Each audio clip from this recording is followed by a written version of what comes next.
আসসালামু আলাইকুম, ওয়েলকাম করছি রিয়াসাদ আজিম। ভিন্ন ধর্ম মতাদর্শী যারা শুনছেন সবার প্রতি আন্তরিক কৃতজ্ঞতা।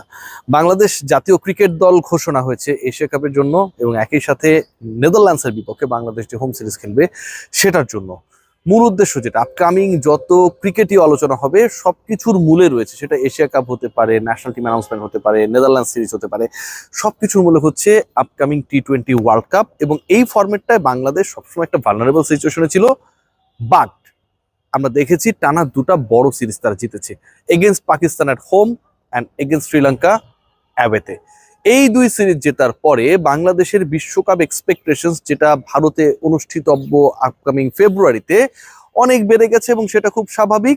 সেই এক্সপেকটেশনস এবং সেই এক্সপেকটেশনস এর ফুলফিলমেন্টের সাথে জড়িয়ে পড়েছে আমাদের আপকামিং বিপিএল। কেউ বলছে বিপিএল হবে না, কেউ বলছে বিপিএল হবে। বিপিএল এর শিডিউল নিয়ে অনেক জটিলতা, বাট আমি আপনাদেরকে কনফার্ম করি, ডিসেম্বর জানুয়ারির যে উইন্ডোটার কথা বলা হচ্ছে নানা সময়ে, যে উইথিন 15th জানুয়ারি বিপিএল শেষ হবে এবং ফার্স্ট উইক অফ ডিসেম্বরে বিপিএল শুরু হবে, এটা ফিক্সড, এটার পরিবর্তন হবে না। বিপিএল মানে টি-20-র যে টুর্নামেন্টটা হবে সেটা যদি টি-20 বিশ্বকাপের পরে হয় তাহলে তো এই টুর্নামেন্ট আয়োজন করারই কোনো দরকার নেই। তো বাংলাদেশ ক্রিকেট বোর্ড খুব ভালোভাবেই জানে, যেহেতু বিপিএল এর আগে ইলেকশন হয়ে যাবে, যেভাবেই হোক বিপিএল করাটা নতুন বাংলাদেশ ক্রিকেট বোর্ডের কমিটির জন্য বড় চ্যালেঞ্জ এবং সেটা তাদেরকে করতে হবে। এখন কথা যেটা, বিপিএল কে কেন্দ্র করে যত আলোচনা হয়েছে সেই আলোচনায় টিমস নিয়ে আলোচনা হয়েছে এবং একই সাথে অর্গানাইজেশনস কারা হবে সেই আলোচনাটা হয়েছে, খুব স্বাভাবিক। বাংলাদেশ ক্রিকেট বোর্ড এই টিমসের আলোচনা করতে গিয়ে ক্রিকেট বোর্ডের ভেতর থেকে কিছু নিউজ লিক হয়েছে, আপনারা সবাই জানেন। যে নিউজগুলোর অন্যতম হচ্ছে কিছু কিছু ফ্র্যাঞ্চাইজি সরাসরি স্পট ফিক্সিং এর সাথে জড়িত ছিলেন এমন সন্দেহভাজনের তালিকায় তাদেরকে রাখা হয়েছে। Not finally proven, but they are suspected. সেই দলগুলোর ক্ষেত্রে বলা হয়েছে, যে দলগুলোর নাম, তার একটা হচ্ছে ঢাকা, মানে আমরা রাজধানীতে থাকি, ঢাকা ক্যাপিটালস। একটা হচ্ছে দুর্বার রাজশাহী, খুবই আলোচিত। বিপিএল এ কোন টিম চ্যাম্পিয়ন হয়েছে, রানার্স আপ হয়েছে, এগুলো নিয়ে আপনি কনফিউজড হতে পারেন, বাট পুরো বিপিএল আলোচনায় ছিল সবচেয়ে বেশি কোন দল, সেটা নিয়ে কনফিউশনের কোনো সুযোগ থাকবে না। রাজশাহী সেই কাজটা করেছে। সিলেট স্ট্রাইকার্স। এই যে তিনটা টিমের নাম আমি বললাম, এই তিন টিম থেকে অন্তত একটা দল আপকামিং বিপিএল এ বাদই পড়ে যাবে, এরকম ডিসিশন হয়ে গেছে বা হচ্ছে। সিরিয়াসলি 5 দলের বিপিএল হতে পারে, ম্যাক্সিমাম 6টা হবে। সিলেটের বাদ পড়ার চান্সেস ভেরি হাই। সিলেট যখন বাদ পড়ছে, বা সিলেট স্ট্রাইকার্স এর নামটার সাথে জড়িত যে ফ্র্যাঞ্চাইজি কর্তৃপক্ষ তারা যখন বাদ পড়ছে, ঠিক একই টাইমে দুর্বার রাজশাহী এবং ঢাকা ক্যাপিটালসও বদলে যাচ্ছে। রাজধানীর দল আরো একবার বদলে যাচ্ছে। ঢাকা ক্যাপিটালস এর মালিকানায় যারা ছিলেন, বাংলাদেশ ক্রিকেট বোর্ডের অভ্যন্তরীণ মনোভাবটা অনেকটা এরকম, সেই তাদেরকে ঢাকা ক্যাপিটালস এর সাথে সম্পৃক্ত রাখার ব্যাপারে তারা আর ইন্টারেস্টেড না। ঢাকার নামে দল হবে, এটাতে কোনো ডাউট নেই। আপনি রাজধানীকে বাদ দিয়ে এখানটায় খেলা হবে, আপনি নিশ্চয়ই টিম বানাবেন না। কিন্তু যারা এটার ম্যানেজমেন্টের সাথে ছিল, সবচেয়ে বড় নেম যেটা, সেটা হচ্ছে সাকিব খান। সেই সাকিব খানের দল বা সাকিব খানের যে ওনারশিপের দল, সেই দলটাকে আর আমরা দেখছি না আপকামিং বিপিএল এ। There is a big possibility, 99% assurance দেওয়া যেতে পারে। একই সাথে দুর্বার রাজশাহীর ফ্র্যাঞ্চাইজিতেও একটা পরিবর্তন আসছে বলে আভাস রয়েছে। সেখানটায় ফরেন ইনভেস্টমেন্ট হবে, মানে বাংলাদেশের যারা এনআরবি রয়েছেন, বিভিন্ন দেশে বসবাস করেন, সেখান থেকে একটা ইনভেস্টমেন্ট আসবে বলে মনে করা হচ্ছে এবং তারা তাদের দলের লোগো থেকে শুরু করে এভরিথিং প্রিপারেশনের একটা পর্যায়ে রেখেছেন।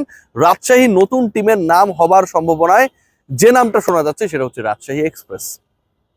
আরেকটা দলকে নিয়ে আলোচনা রয়েছে, যেই দলটাকে Bangladesh cricket board officially termination letter পাঠিয়ে সেটা মিডিয়ার কাছেও পাঠিয়েছে, যে চিটাগং কিংসের সাথে বাংলাদেশ ক্রিকেট বোর্ডের আর কোনো অফিসিয়াল সম্পর্ক থাকবে না। সেটা যদি সত্যি হয়, আইনি অনেক লড়াই বাকি রয়েছে আমি যতটুকু খবর পেয়েছি, এবং এই আইনি লড়াইটা সামনে চলবে, দুপক্ষের দিক থেকে চলবে। কিন্তু বাংলাদেশ ক্রিকেট বোর্ড মিডিয়া রিলিজের মাধ্যমে যা জানিয়েছিল, সেটা যদি সত্যি হয়, সেটাকে যদি তারা অ্যাপ্লাই করে, তাহলে চিটাগং কিংস আপকামিং বিপিএল এ থাকছে না। মানে পরের বিপিএল এ অন্তত 4টা ফ্র্যাঞ্চাইজি যেই নামে আমরা লাস্ট বিপিএল এ দেখেছি থাকছে না। চিটাগং কিংস একটা তার মধ্যে, ঢাকা ক্যাপিটালস একটা তার মধ্যে, সিলেট স্ট্রাইকার্স একটা, এবং Durbar Rajshahi. What does it mean? It means upcoming BPL এমন ভাবে হতে যাচ্ছে যেখানটায় 80% ফ্র্যাঞ্চাইজি মালিকরা নতুন হিসেবে আসবে, নিউ ওনার্সদেরকে দেখা যাবে, except Rangpur Riders and Fortune Barishal. খুলনাকে নিয়ে যে আলোচনাটা রয়েছে সেই আলোচনায় যতটুকু জানা গেছে মাইন্ডট্রি বা খুলনার মালিকানায় যারা জড়িত তাদেরকে নিয়ে খুব বড় অবজেকশনস বা অবজারভেশনস নেই। ফিক্সিং নিয়ে যে রিপোর্টস গুলো হয়েছে সেখানটায় খুলনার নামে বড় ধরনের এলিগেশনস এখন পর্যন্ত বা সন্দেহভাজনের তালিকায় তারা নেই। সো খুলনা যেহেতু এই পার্টিকুলার ওনারশিপে মোটামুটি গেল 5টা মৌসুমের মতো কম বেশি বিপিএল, প্রেসিডেন্টস কাপ, এটা ওটা নামে চলে এসেছে, সো তাদেরকে আসলে এলিমিনেট করার বা ওই মালিকানা থেকে তাদের সরিয়ে দেওয়ার সম্ভাবনাটা কম। ঘটনা কি দাঁড়াচ্ছে? ঘটনা যেটা দাঁড়াচ্ছে, 3টা দলের ব্যাপারে যে আলোচনাটা হয়েছিল, ইফতেখার রহমান মিঠু এসে বলেছিলেন কোনো দলই কনফার্ম না। খুবই মানে অদ্ভুত ধরনের একটা ব্যাখ্যা দিয়েছিলেন, মানে যখন চুক্তি শেষ হয়ে যাবে আইপিএল এর কোনো দলই কনফার্ম না, চেন্নাই সুপার কিংসও কনফার্ম না, কি বলে ওটাকে, কলকাতা নাইট রাইডার্সও কনফার্ম না, রয়্যাল চ্যালেঞ্জার্স বেঙ্গালুরুও কনফার্ম না। মানে এইভাবে কি এটা কি বলা সম্ভব? আমার কাছে মনে হয় যে এটা খুব একটা স্মার্ট অ্যান্সার ছিল না। যারা কমপ্লেক্স মেইনটেইন করেছে definitely they will be the part of the BPL in the next season. Bangladesh cricket board তাদেরকে এই ইন্সপিরেশনটা যদি না দিয়ে এখানটা এসে বলে যে কেউই কনফার্ম না, তার মানে রাজশাহীর কাতারে আপনি সবাইকে নামিয়ে আনলেন, এটা ভাই এক্সপেক্টেড না। সেই কাজটা হয়েছে। যা হোক, ওই আলোচনা করে লাভ নাই, মিঠু ভাই যা তার মতো করে বলেছে। 3টা দলের ব্যাপারে আমি বললাম এদের কনফার্মেশন কনফার্ম। এর বাইরে ঢাকা এবং চিটাগং থাকবে। ঢাকা এবং চিটাগং থাকবে এ কারণেই, কারণ চিটাগং এ খেলা রয়েছে, ঢাকায় খেলা রয়েছে। সিরিয়াসলি ঢাকা চিটাগংকে না রেখে বিপিএল হবে না। তাহলে সিলেট কি দোষ করলো? আলোচনাটা সেখানটায়। সিলেটেও তো বিপিএল এর ম্যাচেস হবে এবং সবচেয়ে বেশি ক্রাউড এনথুসিয়াস্টিক পিপল আমরা দেখি কোথায়? সিলেটের স্টেডিয়ামে। সিলেটের যে ফ্যাসিলিটিস, সিলেটের যে আউটার স্টেডিয়াম, সিলেটের যে মেইন ভেন্যু, সিলেটের যে বিউটি, এটাকে আপনি কোনোভাবে আপনার চিন্তা থেকে এলিমিনেট করতে পারবেন না। যদি সেটা হয় দেন সিলেটের ক্ষেত্রে কি হচ্ছে? বাংলাদেশ ক্রিকেট বোর্ড তারা সিলেটের ব্যাপারে একটা মহা ঝামেলার মধ্যে পড়েছে এবং সেই ঝামেলার জায়গাটা হচ্ছে যে সিলেট থেকে যে ইনভেস্টমেন্টটা আসে বিভিন্ন সময় সিলেট দল কেন্দ্রিক, সেটা আসলে কনভিন্সিং না। As that investment is not properly convincing, তাই সিলেটকে রাখার ব্যাপারে একটা বাংলাদেশ ক্রিকেট বোর্ডের অবস্থানটা অনেকটা অস্পষ্ট, কারণ তারা কনফিউজ, তারা কনভিন্স না, তারা কনফিডেন্ট না। সো ঢাকা, চট্টগ্রাম মালিকানা যদি পরিবর্তন হয়, হবেই, এই 2 দলের অন্তত একটা তো হবেই, 2টার হওয়ার সম্ভাবনা according to the BCB press release হওয়ার সম্ভাবনা খুবই বেশি। সেটা যদি হয় তাহলে নতুন ফ্র্যাঞ্চাইজি ওনার আমরা দেখতে পাবো, নতুন নাম আমরা দেখতে পাবো এবং একই সাথে তাদের সাথে জয়েন করবে রংপুর, বরিশাল এবং খুলনা। বাকি থাকে আর একটা স্পট, সেই স্পটটায় রাজশাহী ঢুকবে নাকি সিলেট ঢুকবে, that is going to be a huge question. Upcoming BPL রাজশাহীতে হবার কোনো ধরনের সুযোগ নেই বলে যতটুকু জানা গেছে।